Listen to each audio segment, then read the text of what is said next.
मुझे तुमसे कुछ बात करनी है, पर्सनल है। इन्हें सब पता है, इनके सामने बोल सकते हो।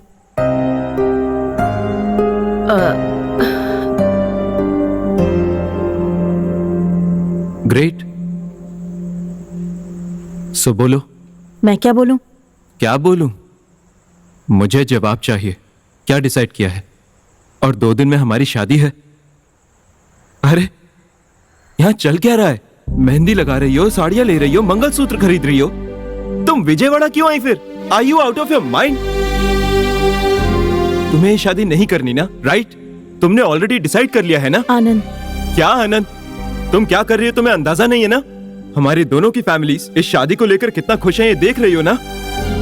देखो, शादी का मतलब शॉपिंग करना, वेडिंग हॉल बुक करना नहीं है। 2 फैमिलीज के बीच के इमोशंस हैं। अगर उन्हें पता लगा कि तुम तैयार नहीं हो, जानती हो उन सब का क्या होगा? 1 मिनट रुको, ये हमारी लाइफ है, हमारे पेरेंट्स की लाइफ नहीं है। हमारी प्रॉब्लम्स को हमें ही सॉल्व करना होगा। ऑफ कोर्स, तुम्हें शादी नहीं करनी तो साफ ना बोल दो। बीच में ये हाइड एंड सीक किस लिए? समझ रही हो या नहीं? देखो कैसे चिल्ला रहे हो। अब से पहले तुम कभी ऐसे नहीं थे। रियल पर्सनालिटी अब बाहर आ रही है। आई नो, इंसान सिचुएशन के हिसाब से बदलता है। एक बार हम किसी से प्यार करते हैं, किसी सिचुएशन में हम उनके लिए जीना चाहते हैं, तो किसी सिचुएशन में मरना चाहते हैं। We keep changing. वैसे भी इंसान क्या सॉल्ट या शुगर है जो हमेशा एक ही टेस्ट का रहता है? हाँ? अगर तुम ये नहीं समझी तो ये तुम्हारी गलती है। गलती तुम्हारी मेरे पेरेंट्स सफर करे ये नहीं चलेगा अक्षरा। देखो, कल जब हमारी शादी हो रही होगी, मुझे शादी पसंद नहीं, मैंने डिसाइड ही नहीं किया। यही करोगी ना? आनंद, एक बार मेरी पोजीशन में आकर तो सोचो। एक लड़की अपने घर वालों को छोड़कर पराये घर में कैसे रह सकती है, सोचकर तो देखो।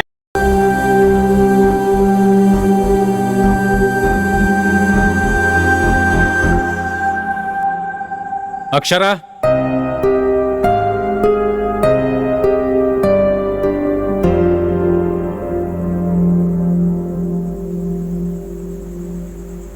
इसकी गलती के लिए मैं माफी मांगता हूं बेटा। अरे नहीं नहीं अंकल, आप क्यों सॉरी बोल रहे हो? आपकी इसमें कोई गलती नहीं है। आप सॉरी मत बोलिए। हमारी गलती नहीं होगी, पर हमारी बेटी ने गलती की है ना। नहीं आंटी, एक्चुअली उसकी गलती भी नहीं है। उसने कहा था नहीं करते शादी, यहीं रोक देते हैं। गलती मेरी भी है। उसके मना करने के बाद भी मैं थोड़ा ओवर कॉन्फिडेंट हो गया कि जो भी हो मैं उसे अपना बना लूंगा, सब कुछ सेट हो जाएगा। लेकिन जैसा मैंने सोचा वैसा हुआ नहीं। सुनिए जी, आप कुछ बोलते क्यों नहीं? अब मैं किस मुंह से बोलूं? जब अपने लोग जिंदगी से दूर हो जाते हैं तो उस फीलिंग को आखिर कितने लोग हैं जो समझ पाते हैं, इस अकेले के अलावा? आप ये क्या बोल रहे हैं? सब उसकी मर्जी है, सब उसी के हिसाब से होगा। और हम क्यों? आखिर हम उसकी सारी बातें क्यों माने? क्यों मतलब? मेरे घर के लोग, मेरे समाज के लोग क्या समझेंगे ये मेरे लिए इंपॉर्टेंट नहीं है। मेरी बेटी क्या चाहती है वो मेरे लिए इंपॉर्टेंट है। आनंद, उसने जो फैसला किया है वो गलत है या सही मुझे नहीं पता, पर मैं उसे अकेला नहीं छोड़ सकता। वो अपने लिए चाहे जो भी फैसला ले, वो फैसला मेरे लिए आखिरी होगा। अगर वो गलत भी है तो भी मैं उसे ही सपोर्ट करूंगा। पर तुम्हारी तरफ से मैं एक रिस्पॉन्सिबिलिटी लेता हूं बेटा। तुम्हारे घर आकर तुम्हारे घर वालों से माफी मांग लूंगा। नहीं अंकल, आप मेरे घर मत आना। मैं अपने पेरेंट्स को कन्विंस कर लूंगा। उन्हें जो बताना चाहिए मैं खुद बता दूंगा। आप जल्दी यहां से हैदराबाद चले जाइए अंकल, प्लीज। क्योंकि ये बात पता चलने के बाद कोई भी आप पर उंगली नहीं उठाना चाहिए अंकल। ऐसा हुआ तो बहुत बुरा लगेगा, बहुत दुख होगा। आप सभी बहुत अच्छे हैं अंकल, प्लीज चले जाइए अंकल, प्लीज। अंकल प्लीज, आप बड़े हैं। क्या आपको पता है फ्यूचर में हमारी एक लड़की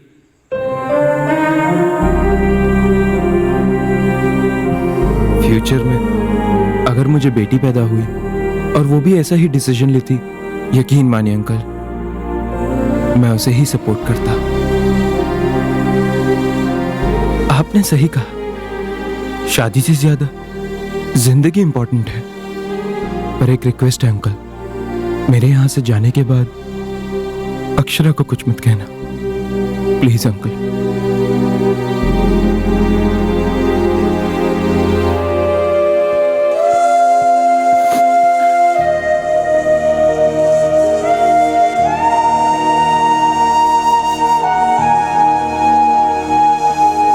हमें हैदराबाद के लिए निकलना होगा।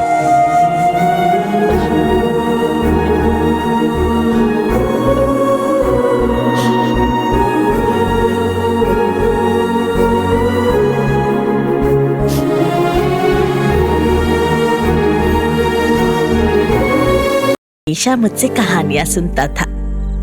कहानी में राजकुमारी के बारे में पूछने पर तुझे एक गुड़िया देकर उसी गुड़िया जैसी राजकुमारी तेरी पत्नी बनेगी, ऐसा कहती थी। फिर वो गुड़िया तू किसी को नहीं देता था, बहुत प्यार से संभालता था। अगर एक खिलौने को तू इतना संभालता था तो अपनी पत्नी को कितना प्यार देगा तू। सच में तुझे राजकुमारी जैसी पत्नी मिली है बेटा। तुम दोनों हमेशा खुश रहना।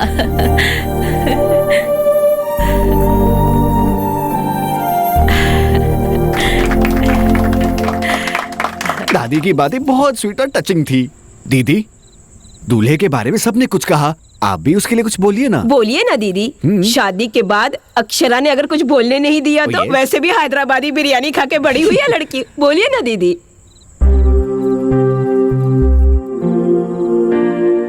आनंद के बारे में बोलूं तो उसके पैदा होने के बाद नहीं, उसके पैदा होने के पहले से प्यार करती हूँ। जब वो पेट में था तो डॉक्टर्स ने कहा कि वो पैदा होगा तो मेरी जान को खतरा है, पर मैंने कहा मुझे बेटा ही चाहिए। एक्चुअली आनंद के पैदा होते ही हमारी जिंदगी में ही आनंद आ गया। मेरा दिन इसी से शुरू होता है। उठो आनंद, स्कूल बस आ गई है आनंद, नाश्ता कर लो आनंद, खाना खा लो आनंद, सो जाओ आनंद, आनंद आनंद आनंद। ये नाम ही मेरी जिंदगी बन गया है। Anand, one of the most important part of our life is marriage. शादी कराने के लिए लोग 1000 झूठ बोलते हैं, पता है क्यों? ताकि शादी के बाद झूठ की जगह ही ना रहे। Be honest with your partner. रिश्ते में सच्चाई का साथ जरूरी है और वो तो तेरे पास है ही। अक्षरा कभी दुखी नहीं होनी चाहिए, दुखी होगी भी नहीं। शादी के बाद माँ को भूलेगा तो नहीं ना?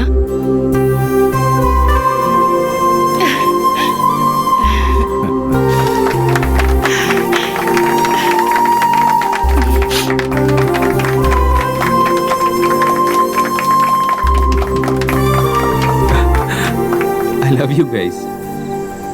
माँ की बात सुनकर थोड़ा सेंटी हो गया। आप सब ने मेरे बारे में कितना अच्छा कहा, पर मैंने तो सब झूठ कहा। मुझे लगा अक्षरा मेरी बात मानेगी। वेट करता रहा, झूठ बोलता रहा। अब और नहीं।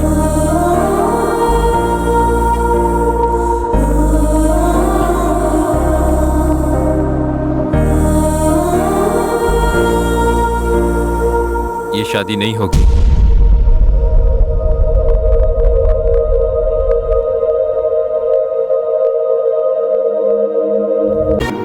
मैं और अक्षरा। 1 मिनट आनंद।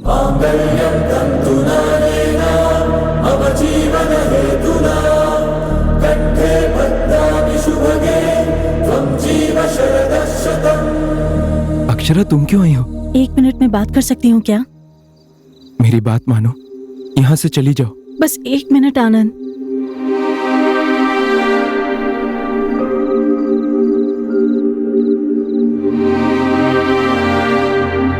आपसे आनंद ने बता ही दिया होगा कि ये शादी नहीं हो रही है।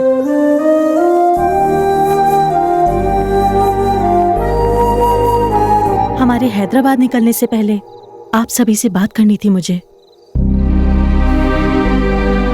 ठीक से याद नहीं है। हमारी एंगेजमेंट की बात से मैंने जिस आनंद से प्यार किया लगा ये वो नहीं है। ऐसा लगा वो बिल्कुल बदल गया है।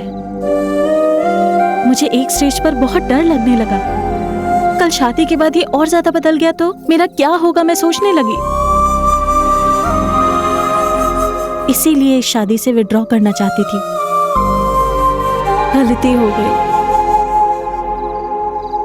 क्योंकि लाइफ में जब हम कुछ बुरा एक्सपीरियंस करते हैं तो उसके बाद बहुत ज्यादा संभल कर रहने लगते हैं। उसी टाइम हमारा कंफ्यूजन शुरू हो जाता है और कंफ्यूजन की वजह से इनसिक्योरिटी होती है। मेरे साथ भी वही हुआ। दादी, आपको पता है आपका पोता एक होपलेस फेलो है। He is too much. अपने आप को बहुत बड़ा हीरो समझता है। वो गलती के बाद लोगों को माफ करने की बात करता है। दूसरे लोग गलती करके बड़े आराम से वेट करते रहते हैं, कूल रहते हैं, काम रहते हैं वो लोग। मुझ जैसी इनडिसाइसिव कंफ्यूजन वाली लड़की को भी चांस दिया इसने। बहुत पेशेंस के साथ वेट किया। उस वक्त मैंने क्या किया पता है दादी? मैं इसकी सिर्फ गलतियों के बारे में ही सोचती रही हमेशा, और वो मेरे बारे में, मेरे पेरेंट्स के बारे में, हमारे होने वाले बच्चों के बारे में सोचता रहा। वो बहुत पॉजिटिव है। कल आनंद ने मुझसे एक बात कही, एक बार मेरी पोजीशन में रहकर सोचो अक्षरा। मैंने सोचा, उसके बाद 1 मिनट भी नहीं रह पाई। मुझे खुद पर बहुत गुस्सा आया। एक पिता अपनी बेटी को हमेशा सपोर्ट करता है, वो जायज भी है, पर वो क्यों मुझे सपोर्ट करता रहा? क्यों मुझे चांस पे चांस देता रहा? मेरे इतने टॉर्चर करने के बाद भी वो क्यों सहता रहा? यहाँ तक कि कल भी मेरी गलती होने के बाद भी वो क्यों मेरे पापा के सामने मुझे सपोर्ट कर रहा था?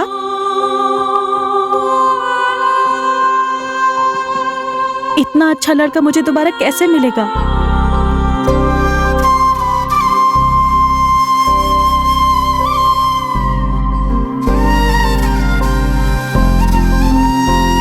अगर मेरी गलती भी होती है तो मुझे छोड़कर तो नहीं जाओगे ना तुम? मुझे अपने दिल में रखकर संभालोगे? मैंने बहुत हर्ट किया ना तुम्हें? तुमने बहुत पहले मुझसे कहा था दोनों के बीच प्यार शुरू होने के बाद उनके बीच कितने भी झगड़े हो जाएं उन्हें भूल जाना चाहिए। हमारे बीच भी झगड़े हुए हैं, क्या तुम उन्हें भूल सकते हो आनंद? प्लीज मुझे माफ करोगे ना?